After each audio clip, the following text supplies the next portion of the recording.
Letitia James. We did not expect this result, but we are prepared to respond to this result.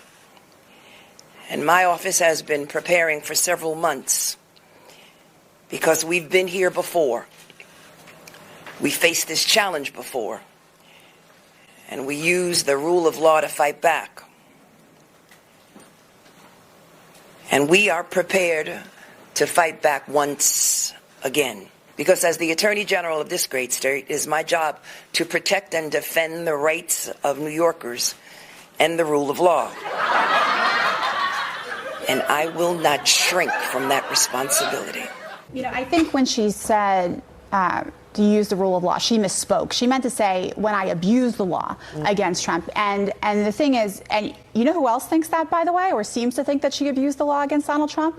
The appellate court here in the state of New York. I watched those oral arguments, and they were all incredibly skeptical of this civil fraud case that she brought against Trump. You remember this one where they valued Mar-a-Lago between $18 and $20 million and then brought this $500 million judgment against him and used a statute against Donald Trump in a way that had never been used against anyone in the state of New York. I think he's actually going to win that case, and I think that court has been holding that decision for after the election. So we got to wait and see on that one. Owns herself on a local New York news program. Welcome to John Mike Keene. Security, election integrity. Joining us now to talk more about it, State Attorney General Letitia James. She knows nothing about election integrity, of course, so I don't know why they'd bring her on as some kind of an expert. What is fueling my soul right now is Trump. Will you sue him for us? Oh, we're going to definitely sue him. We're going to be a real pain in the ass. Let's start here, Tish. We have seen across the country issues of voter intimidation, even ballot boxes set on fire. All of them by Democrats. We have received over 200 calls to our election hotline, but the calls primarily focused on misinformation, disinformation, whether or not individuals who've cast provisional ballots can vote in person. And also there was a sign in Ulster County basically indicating that individuals needed a photo ID to vote, and that was wrong, and we removed the sign with local law enforcement. You don't need a photo ID, but it also implies, hey, anyone who's not a citizen, I couldn't get through New York without a photo ID. Your office was involved in defending it. What is this proposition about? Maybe also, too, what is it not about? Because there's a lot of information out there on Prop 1.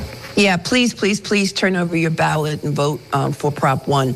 Prop 1 is about including in our state constitution the right to reproductive rights, the right to have an abortion in the state of New York, to safeguard that basic right.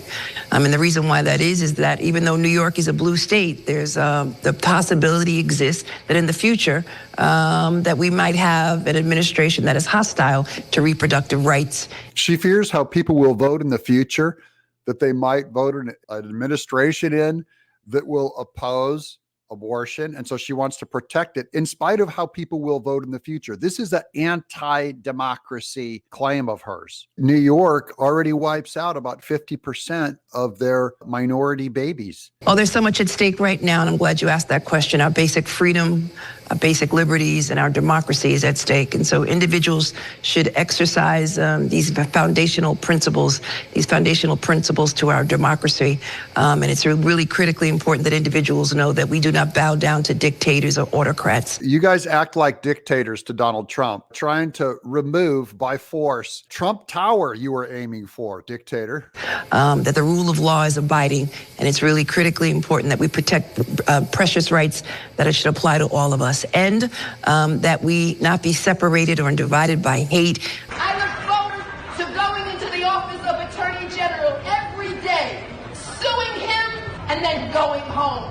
I know my name personally. Who's separated and divided by hate? She's the one that ran last time on I'll get Trump. If you vote for me, I'll get Trump. How come you're not saying that in this election? Where's the if you put me in, I will get Trump? And individuals who have a list of grievances, and that we do not use the government, the whole of government, against any individuals who are enemies within the state. Now that is, you should be laughing. This is the biggest sell telephone of all. That's all she did was use her office against an individual, Donald Trump. She tried to take his property. She tried to fine him for $485 million in damages. Moulton's point about line drawing, because I do think that that is very important in this case. How do we draw a line, or at least put up some guardrails to know when the AG is operating well within her broad, admittedly broad sphere of 6312, and when she is going into an area that wasn't intended for her jurisdiction? She is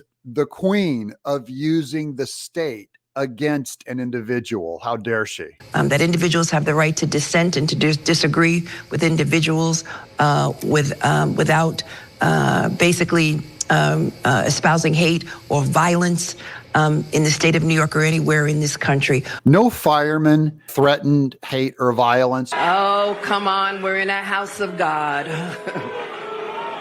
First, simmer down. I want to thank Commissioner Kavanaugh and Chief Hodgins for that recognition. And she came after them for their free speech right, to boo her, to not support her. And she made a threat, tried to get them fired. That's what she does with her state position. And as the Attorney General of the state of New York, it is my mission and my duty to uphold the law. Trump's comments were offensive. They were baseless. They were void of any facts and or any evidence. What they were comments that unfortunately fomented violence, and comments that I would describe as race baiting. And to ensure that the law applies to the least amongst us as well as to the most powerful amongst us. And to invent new law to go after Trump's property. We're on to you, Letitia. You're not fooling anyone. You know what she said right there at the top? We did not expect this result.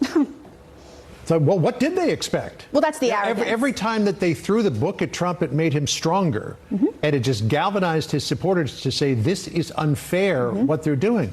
And yet they seem to be still, singing out of the same hymnal. Yep. They're not, there's no self-reflection going on here. The Democrats are not sitting back and saying, wow, we really screwed this up. Holy mackerel, we threw this whole thing away. What did we do wrong? I'm John Mike Keane. It's because of people like Attorney General Letitia James and the action she's taken that Donald Trump won in the way that he did last night.